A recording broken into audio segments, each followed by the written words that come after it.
India में Olympics क्यों नहीं होते? आज तक इंडिया ने ओलंपिक्स होस्ट करने में इंटरेस्ट क्यों नहीं दिखाया है? सरफेस पे ये सब ठीक नहीं लगता है क्योंकि ओलंपिक्स जैसी बड़ी अपॉर्चुनिटी ठुकराना बहुत ज्यादा सेंसलेस लगता है, लेकिन सच इससे कई गुना ज्यादा गहरा है। तो वही चीज आज हम समझेंगे।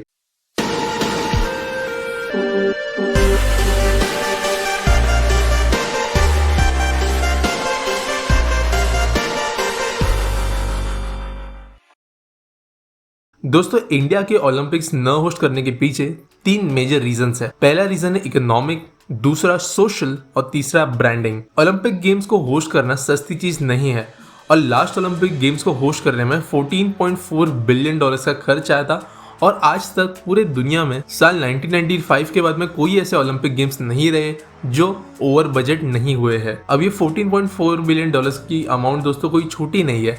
हमारे देश के गोवा जैसे स्टेट की पूरी इकोनॉमी का ये 1.5 टाइम्स होता है और आप सब जानते हो कि गोवा कोई बहुत ही ज्यादा पिछड़ा हुआ या गरीब स्टेट नहीं है। ओलंपिक्स के दौरान Olympics village, media house, transportation और 35 अलग अलग वेन्यूज की जरूरत पड़ती है जो ऑब्वियसली बनाने में सस्ती नहीं होती। लेकिन इंडिया जैसी $1 ट्रिलियन इकोनॉमी को 15 से $20 बिलियन एक इवेंट पर खर्च करने के लिए इतनी बड़ी बात नहीं होनी चाहिए। और ये बात सच भी है कि $15 बिलियन ऐसी अमाउंट नहीं है जो इंडिया खड़ी नहीं कर सकता।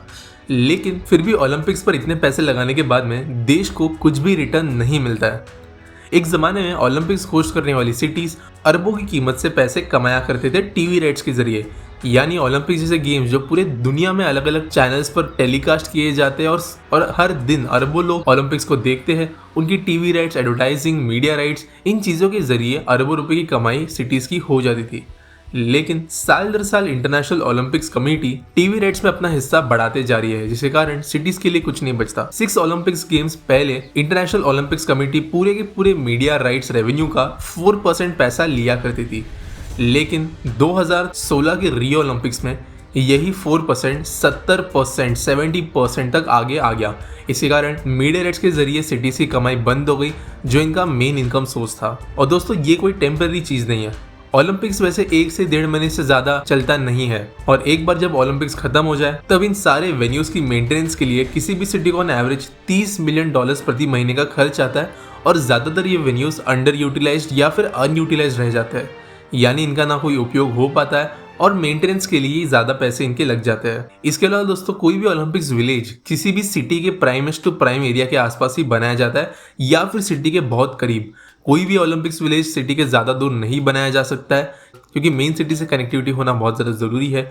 एयरपोर्ट्स हो गए, ट्रेन्स हो गए, ये सारी चीज़ें ज़्यादा दूर नहीं हो सकती और इसके कारण प्राइम रियल एस्टेट की जगह पर जहाँ पर सिटी खुद दूसरे तरीके की रियल एस्टेट से पैसे कमा सकती है, वहाँ पर इन ओलंपिक्स विलेजेस को बनाने के लिए ज़मीनें खाली की जाती है। रियो ने अपने स्लम्स को हटाया, लंदन ने अपने इंडस्ट्रियल एरिया को हटाया था और इसी तरीके से अलग अलग सिटी के लोकल लोगों को भगाने की जरूरत पड़ती है ओलंपिक्स विलेज को बनाने के लिए। और एक बार जब ओलंपिक्स गेम्स हो जाते हैं तो इन एरियाज की प्रॉपर्टी वैल्यू बहुत ज़्यादा नीचे गिर जाती है, जिसका लॉन्ग टर्म में बहुत बुरा असर होता है किसी भी सिटी पर। दोस्तों, पिछले कुछ सालों में बहुत सारे एग्जाम्पल्स हमने देखे हैं जहाँ पर सिटीज़ ओलंपिक्स गेम्स होस्ट करने के बाद में डेप्थ में चली गई, बहुत ज़्यादा फाइनेंशियल का लॉस हुआ और सिटी अगले 10 से 15 साल तक जूझती रही। इनफैक्ट ऐसा कहा जाता है कि ग्रीस के इकोनॉमिक डाउनफॉल के पीछे का रीजन ओलंपिक्स गेम से ही स्टार्ट हुआ था, वहीं से इसका ओरिजिन था, जिसके कारण पूरे कंट्री की इकोनॉमी कोलैप्स हो गई। और दोस्तों, इसी कारण सिर्फ इंडिया ऐसा देश नहीं है जो ओलंपिक्स होस्ट करने में इंटरेस्टेड नहीं है। दुनिया में कोई भी सिटी या देश आज ओलंपिक्स होस्ट करने में इंटरेस्टेड नहीं है। साल 2004 के गेम्स के लिए 12 सिटीज़ ने इंटरेस्ट दिखाया था कि हम ओलंपिक्स होस्ट करना चाहते हैं, लेकिन 2024 के लिए सिर्फ 2 सिटीज़ है। अब समझते हैं दूसरे फैक्टर के बारे में जिसके कारण इंडिया ओलंपिक्स होस्ट नहीं करना चाहती। दोस्तों, दूसरा फैक्टर आप कह सकते हो सोशियो इकोनॉमिक होता है। ओलंपिक्स विलेज बनाने के कारण पहले के ज़माने में कोई भी ऑब्स्ट्रक्शन नहीं आता था, कोई प्रोटेस्ट नहीं होते थे, लेकिन आज के ज़्यादा अवेयर वर्ल्ड में environmental concerns, urban planning concerns और लोकल पॉलिटिकल कंसर्न्स बहुत ज़्यादा बड़े पैमाने पर बढ़ चुके हैं। प्योंगचैंग ओलंपिक्स के लिए एक पूरे पहाड़ को हटाया गया था, लंदन ओलंपिक्स के लिए रिक्लेमेशन किया गया था और इसी तरीके के बड़े बड़े चीज़ें जिसके कारण एनवायरनमेंट पर बुरा असर हो सकता है, ये चीज़ें ओलंपिक्स विलेज बनाने के लिए की गई है और इसकी वजह से कोई ज़्यादा पॉजिटिव इम्पैक्ट दुनिया में नहीं गया है और अगेन लॉन्ग टर्म इसका नुकसान होस्ट कंट्री को ही हुआ है। रियो डी जेनेरियो ओलंपिक्स की अगर हम बात करें तो वहाँ पर भी बहुत बड़े पैमाने पर बिजनेसेस, घर जो एक ज़माने में सिटी के लिए पैसे बनाते थे, सिटी का वर्कफोर्स वहाँ पर रहा करता था, इन्हें हटा दिया गया और ओलंपिक्स खत्म होने के बाद में इसका नुकसान सिटी को ही हुआ और इसीलिए लॉन्ग टर्म में कोई कंट्री ओलंपिक्स होस्ट नहीं करना चाहती। दोस्तों लास्ट अगर फैक्टर की बात करें कि क्यों इंडिया ओलंपिक्स होस्ट नहीं करना चाहता है तो वो है ब्रांडिंग। दोस्तों अगर एक ज़माने की बात करें 1990 से लेकर 2000 तक की, तो टीवी ही सबसे बड़ा और ब्रॉडेस्ट मीडियम था अपने देश का नाम बाहरी देशों तक पहुंचाने के लिए। इतने बड़े पैमाने पर किसी देश का बाहर अगर नाम जाता है तो सिर्फ देश की इमेज, वहाँ का टूरिज्म, वहाँ का एक काइंड ऑफ माइंडसेट लोगों का किस तरीके का है उस देश के लिए, वो चेंज करने में देश को बड़ी मदद मिलती थी और ये एक बड़ा फैक्टर हुआ करता था ओलंपिक्स होस्ट करने के लिए।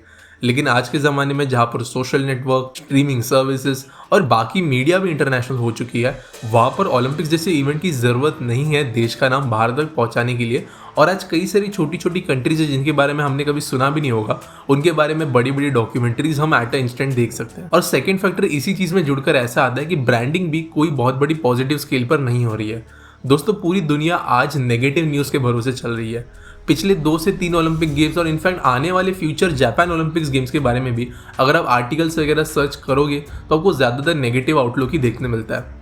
2012 लंदन ओलंपिक्स के लिए जो वेन्यू चूज़ किया गया था, इस पर क्रिटिसिज्म तो हुई, लेकिन वो माइल्ड क्रिटिसिज्म थी क्योंकि एक वेस्टर्न कंट्री थी और हम हमारी इमेज वेस्टर्न कंट्रीज़ के सामने अच्छी बनाना चाहते हैं। एट द सेम टाइम जब ब्राज़ील में ओलंपिक्स हुए, इन्होंने कई सारे स्लम्स हटा दिए, इन्होंने कई सारे लोगों को बेघर कर दिया। उस टाइम पे वेस्टर्न मीडिया ने रियो का बहुत ही ज़्यादा हार्श क्रिटिसिज्म किया, जिसके कारण हम ऐसा भी कह सकते हो कि फ़ायदे से ज़्यादा नुकसान इस कंट्री का हो गया अपनी इमेज में, और लोग उसी के कारण इस कंट्री को जानने लगे। अब दोस्तों आप सोचो, इंडिया जैसी कंट्री जिसकी इंटरनल सिचुएशन हम जानते हैं और हमें ये भी पता है कि किस तरीके से बड़े बड़े इंटरनेशनल मीडिया हाउसेस इंडिया को देखते हैं और इंडिया के पॉजिटिव साइड्स पर कभी भी ज़्यादा फोकस नहीं कर पाते। तो ओलंपिक जैसा गेम जब इंडिया में होस्ट होगा तो ये बहुत ही ज़्यादा बड़ा चांस है कि नेगेटिव आउटलुक से इंडिया को दिखाया जाएगा। कोई भी छोटी दिक्कत जो ओलंपिक जैसे इवेंट के समय सामने आएगी उसे एग्जैजरेट करके मेन हेडलाइन बनाया जाएगा और इससे कंट्री की ब्रांडिंग नेगेटिव होगी। तो दोस्तों ये 3 ऐसे मेजर फैक्टर्स हैं जिनके कारण इंडिया नहीं बल्कि कोई भी देश आज ओलंपिक्स होस्ट नहीं करना चाहता। इकोनॉमिकली ओलंपिक्स फायदेमंद नहीं है, देश के कंट्री के पूरे इकोनॉमिकल सिचुएशन का बहुत बुरा असर ओलंपिक्स का होते हुए कई बार देखा जा चुका है।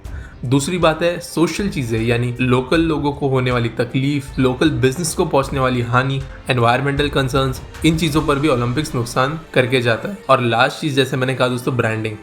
कई सालों से ओलंपिक्स ही अकेला मीडियम नहीं रहा है जिसके ज़रिए देश अपनी ब्रांडिंग कर सकता है, और ये ब्रांडिंग ज़्यादातर नेगेटिव हो जाएगी, ऐसा भी कई देशों का भी समझ में आ रहा है। इसके अलावा दोस्तों एक और छोटा फैक्टर ऐसा है कि पूरे दुनिया में इंटरनेशनल ओलंपिक्स कमेटी के ऊपर से भरोसा धीरे धीरे उठते जा रहा है। पिछले कुछ सालों में करप्शन के केसेस इन पर लगाए गए हैं। इसके अलावा कुछ स्पोर्ट्स को ओलंपिक्स में इंक्लूड करने के लिए इन्होंने ब्राइब्स लिए है, कुछ स्पोर्ट्स को निकालने के लिए इन्होंने ब्राइब्स लिए हैं। एक काइंड ऑफ कार्टेल की तरह ये चीज़ चलाई जा रही है, ऐसा भी पिछले कुछ सालों में सामने न्यूज़ में आया है। इसके कारण देश इनके साथ में जुड़ना नहीं चाहते और यही मेन रीजंस है। तो दोस्तों ये रही आज की वीडियो। अगर पसंद आई होगी तो लाइक करना, शेयर करना, सब्सक्राइब करना और मिलेंगे अगले वीडियो में।